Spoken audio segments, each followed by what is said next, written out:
Bienvenidos todos al episodio 12 de nuestra serie. Y hoy me voy a enfocar en dos puntos que quiero hacer con respecto a cómo Dios realmente describe o define la ley en las Escrituras. Y el primer punto que quiero hacer hoy es que la ley es la voz de Dios, es la palabra de Dios. Y solo les daré 3 ejemplos breves. Les voy a dar uno de la Torá, les voy a dar uno de los profetas y les voy a dar uno de los escritos, lo cual abarcaría todo el Antiguo Testamento. Y entonces la primera, vayamos a la Torá, vayamos a la ley, Deuteronomio 30, versículo 10. Si obedeces la voz del Señor tu Dios. ¿Cuál es la voz del Señor nuestro Dios? Nos dicen, mantener sus mandamientos y sus estatutos que son escritos en este libro de la ley. Y así que aquí ven uds escondidos dentro de la ley misma que equipara la ley literalmente a la voz de Dios, o diríamos a la palabra de Dios. Ahora, para mí como cristiano, ¿eso impacta la forma en que veo la ley? Y la respuesta a eso es absolutamente. Ahora entiendo que cuando estamos hablando de la ley, en realidad estamos hablando de la voz de Dios. No estamos hablando de la voz de Moisés. No estamos hablando de la mente de Moisés. Estamos hablando literalmente de la palabra de Dios. Eso afecta la forma en que me acerco a la ley. Eso afecta la forma en que aplico la ley. Ahora, saltando a los profetas, leemos en el libro de Daniel, capítulo 9, versículo 11. Sí, todo Israel ha transgredido tu ley y se ha ido así como no obedecer tu voz. ¿No es fascinante ser desobediente a la ley? Ser un transgresor de la ley es literalmente equivalente a no obedecer su voz. Eso es significativo. Esa es una declaración significativa. Debería ser para todos los cristianos. Y saltando a los escritos miramos los salmos. El Salmo 78, versículo 1 dice esto: una contemplación de un Asaf. Escucha, pueblo mío, ¿a qué? A mi ley.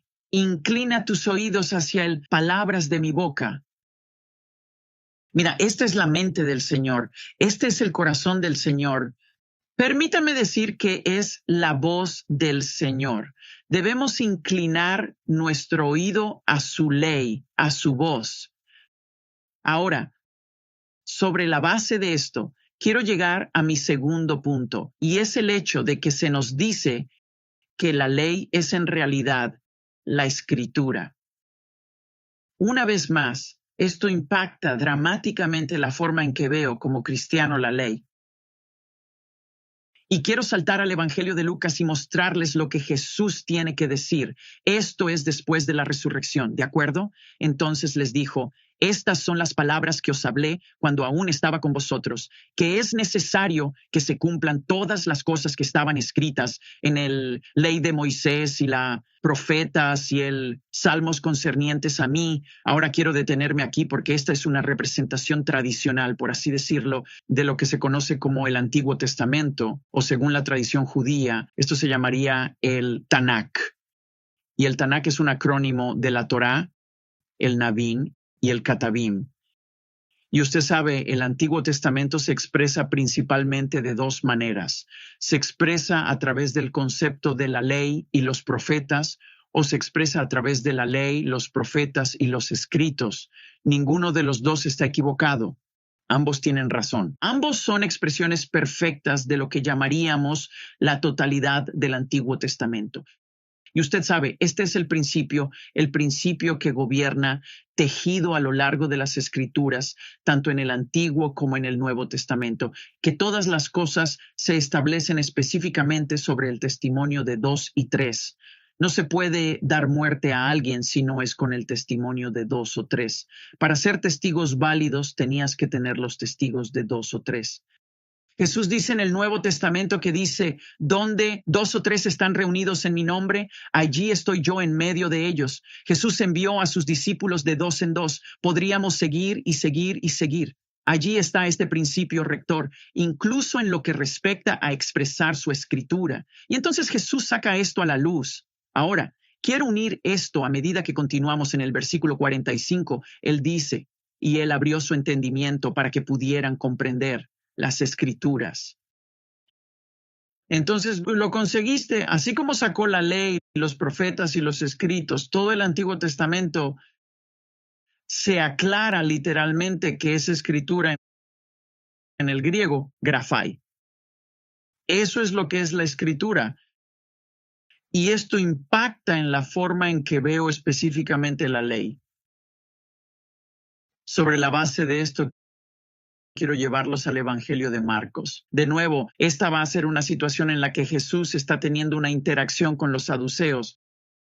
Y los saduceos han venido a hacerle tropezar porque no estaban de acuerdo con su teología. Querían apoyar su teología, que era muy, muy equivocada. Era un error. Creían que no había tal cosa como una resurrección. Y entonces Jesús llama a su teología, y voy a ir al remate, pero en el versículo 24 leemos que Jesús les respondió y les dijo, no te equivocas, por tanto, porque no sabes las escrituras ni el poder de Dios. Es increíble. Jesús denuncia su ignorancia y ellos son ignorantes. ¿Por qué? Porque no conocen las escrituras.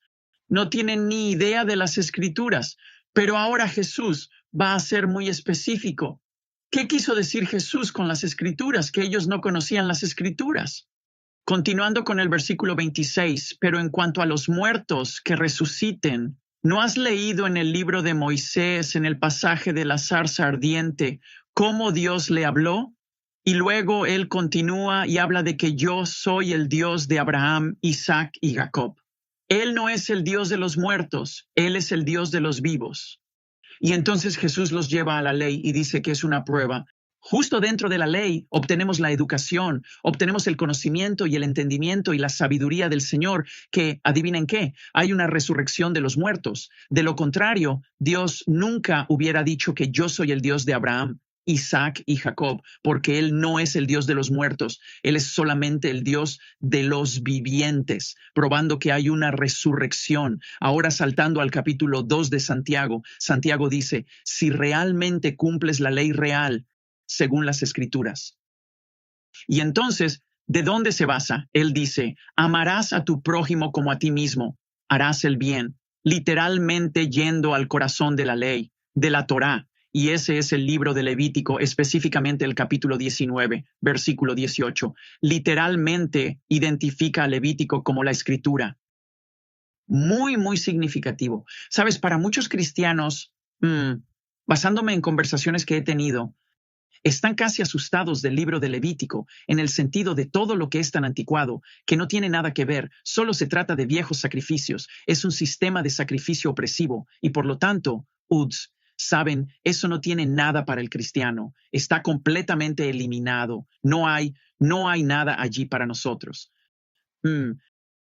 La lección más fundamental, una de las lecciones más cruciales jamás dadas en la palabra de Dios, se encuentra en el corazón del libro de Levítico.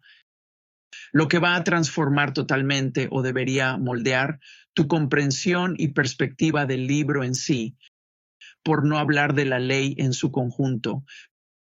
Pero no quiero divagar demasiado, quiero llevarlos a Gálatas capítulo 3. Y en Gálatas capítulo 3 leemos lo siguiente. ¿Es pues la ley contraria a las promesas de Dios? Ciertamente no, porque si hubiera habido una ley dada que pudiera dar vida, la verdadera justicia habría sido por la ley. Y por eso quiero que se abstengan en la medida de lo posible. Solo estoy aquí para hacer un punto simple. Vamos a cubrir este pasaje en una fecha posterior y realmente entraremos en el texto de lo que Pablo está describiendo aquí. Pero todo lo que quiero que vean por hoy es el hecho de que él está hablando explícitamente de la ley. No creo que nadie discuta eso. Ahí es donde estamos. Pero luego sigue y dice esto. Pero la Escritura ha confinado a todos bajo el pecado. Cuando Pablo utilizó el término Escritura, ¿qué quiso decir? Se refería explícitamente a la ley. Y así el apóstol Pablo se conecta, tal como lo hace Santiago, tal como lo hace Yeshua, Jesús. Él conecta este concepto de la Escritura y la ley. Son uno en lo mismo porque la ley es la Escritura. y he hecho todo lo posible para demostrar realmente este punto. ¿Por qué? Porque aquí es donde queremos aterrizar. Vayamos a 2 de Timoteo capítulo 3, versículo 16.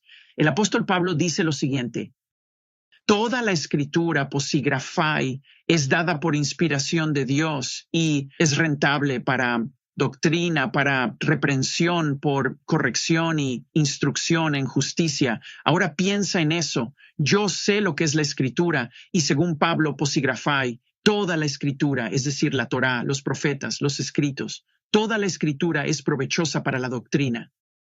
Eso significa que la ley debería estar dando forma a mi teología. Una de las cosas que escucho y que he escuchado a menudo, especialmente en el contexto de esta discusión, es que los cristianos dirán, si no está en el Nuevo Testamento, eso significa que no tenemos que hacerlo. Eso significa que no se aplica a los cristianos. Ese no era el entendimiento de Pablo en absoluto. De hecho, dijo, toda la escritura es provechosa para la doctrina. Nuestra doctrina, nuestro entendimiento, nuestra teología deben ser moldeados por la ley. Y esto es exactamente lo que Pablo le está comunicando aquí a Timoteo. Y no solo dice para doctrina, sino para reprensión, alaincas en griego, convicción. Se supone que debemos derivar, obtener convicción, sacar eso de la ley. Se supone que estamos sacando correcciones de la ley. Se supone que debemos recibir instrucción para la justicia. Este es el poder, esta es la importancia, esta es la relevancia de la ley para el cristiano. Y por eso, gracias por acompañarme hoy.